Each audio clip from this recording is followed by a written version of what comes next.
Não tenho mais como ligar isso diante de tudo que eu vi e coloco em livros, tentando até pedir auxílio para que me auxiliem a compreender o que eu vi. De repente, o Lucas entra aí numa possibilidade enorme de me ajudar. E aí, Lucas? Olha, eu quero talvez até confundir mais a galera aqui do que explicar, porque o Paulo entrou num tema ali de civilizações avançadas estarem criando universos, né? Você sabe que tem um artigo muito polêmico, o Dr. Sérgio deve conhecer, de um filósofo e cientista chamado Nick Bostrom. E o Nick Bostrom, ele traz a possibilidade de estarmos vivendo uma simulação. E ele traz um trilema, né? Trazendo três probabilidades. A primeira, civilizações avançadas, elas se extinguem antes de criar e simular realidades. Essa é a primeira hipótese. A segunda, civilizações avançadas, a gente está falando de civilizações muito avançadas, não teriam interesse em criar simulações. E a terceira possibilidade, vivemos em uma simulação. Esse artigo deu o que falar, deu muita polêmica, embora ele é uma hipótese, ele não é uma comprovação, mas ele nos leva a crer algumas possibilidades. Por quê?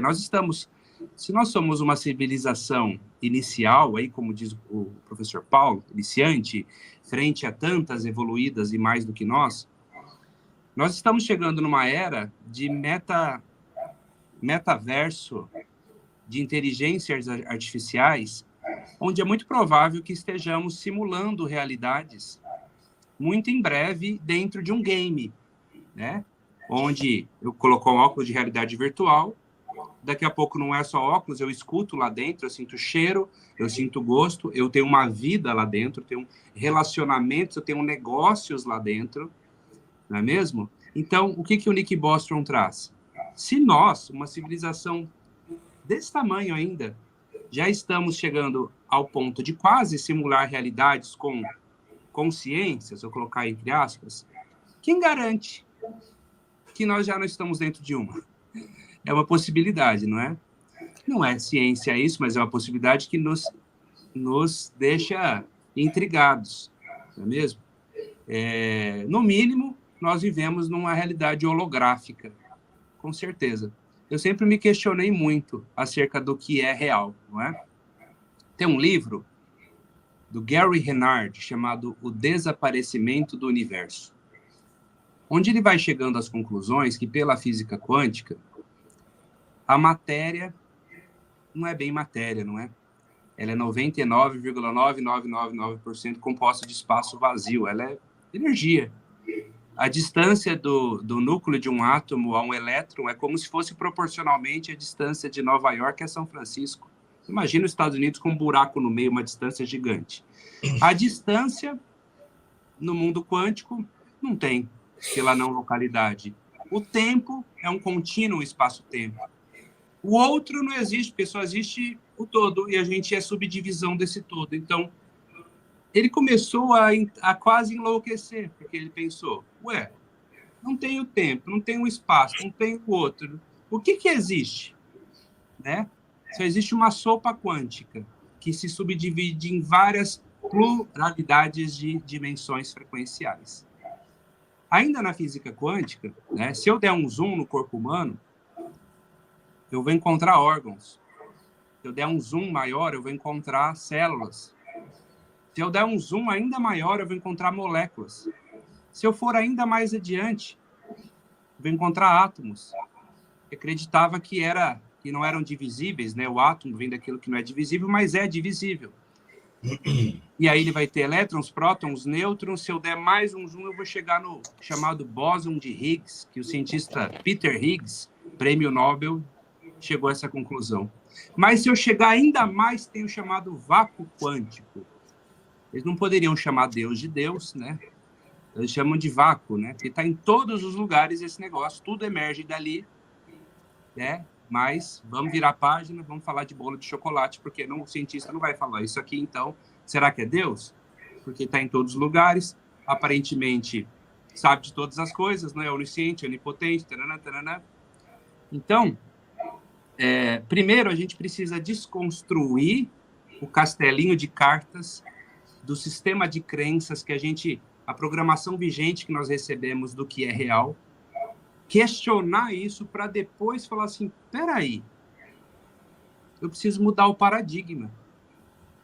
Se eu não mudar o paradigma, eu não entendo. Por exemplo, muito se questiona hoje sobre existe vida extraterrestre, é até quase que banal essa pergunta.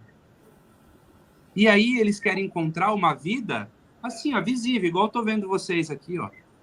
Eu quero viajar milhões de anos-luz ali, encontrar uma vida ali que tem olho, que tem bochecha, que tem boca, que tem cabelo.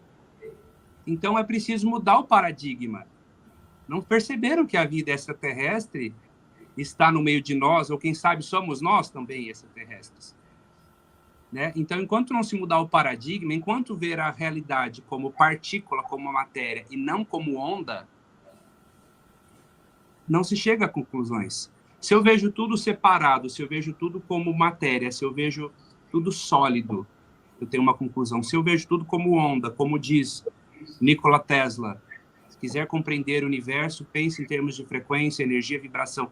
Eu mudo o paradigma, começa a ser possível outras realidades, começa a ser possível uma nova forma de entendimento que se abre, certo?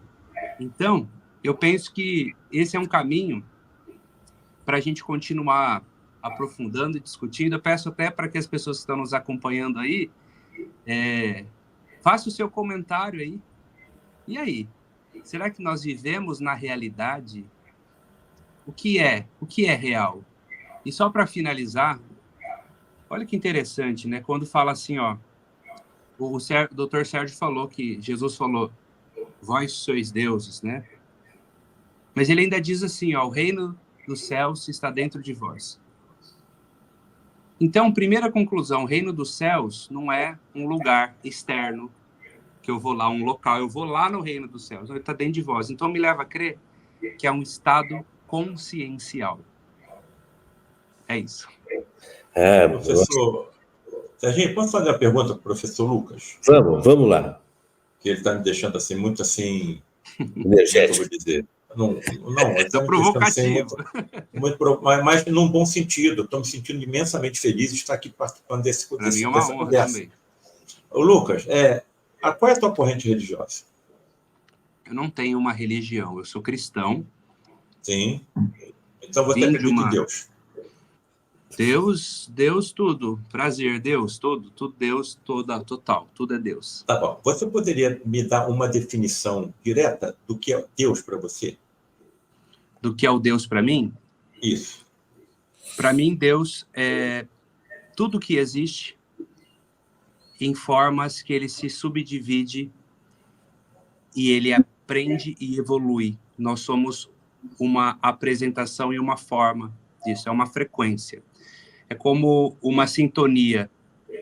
É como se eu falo, a frequência de Deus, ela tá... É como um Wi-Fi, que ela tá ligada, mas se eu estou em modo avião, eu não frequencio. Então, falando ainda do reino dos céus, o que seria o reino dos céus? Do que ele seria feito? Seria feito, eu imagino que de amor, não é? Então, para mim, Deus é amor. É a frequência Deus do amor. Então, me parece que seria um amor infinito. Sim, se Deus é amor, sim, e o reino dos céus está dentro de vós, o caminho é o amor. Olha, Lucas, eu vou botar você numa armadilha. Bote-me. Olha, tem um livro chamado Momento Supremo. Não sei se você já leu. Com certeza o Serginho leu. Nesse livro é colocado várias passagens em que mudaram, naquele momento, o rumo da humanidade. Por exemplo, a Constantinopla estava cercada pelos turcos otomanos, não é isso? Muito bem. 6 meses cercada. E naquele momento, é colocado num dos capítulos, alguém esquece uma porta de trabalhos gerais aberta em Constantinopla.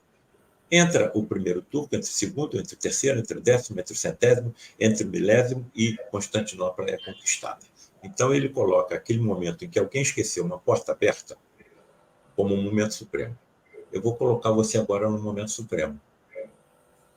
Tá bem? Lucas, eu tenho 3 netos. Tenho um neto com 12 anos, tenho um neto com 5 anos e tenho uma neta com 8 anos.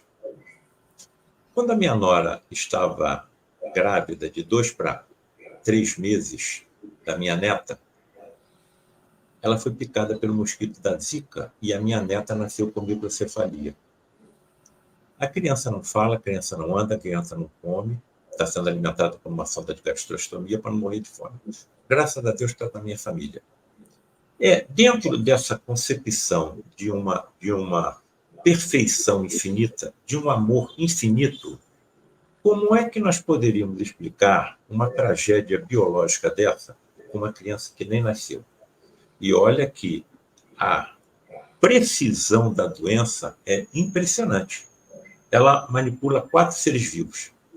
Vírus, inseto, gestante e feto. O vírus entra no mosquito, pica a gestante, e entra na corrente sanguínea, passa pela placenta, entra no feto, e em bilhões de células, ele vai exatamente na célula-tronco neuronal, absorve energia, e a criança não produz todos os neurônios que ela necessitaria. Sim.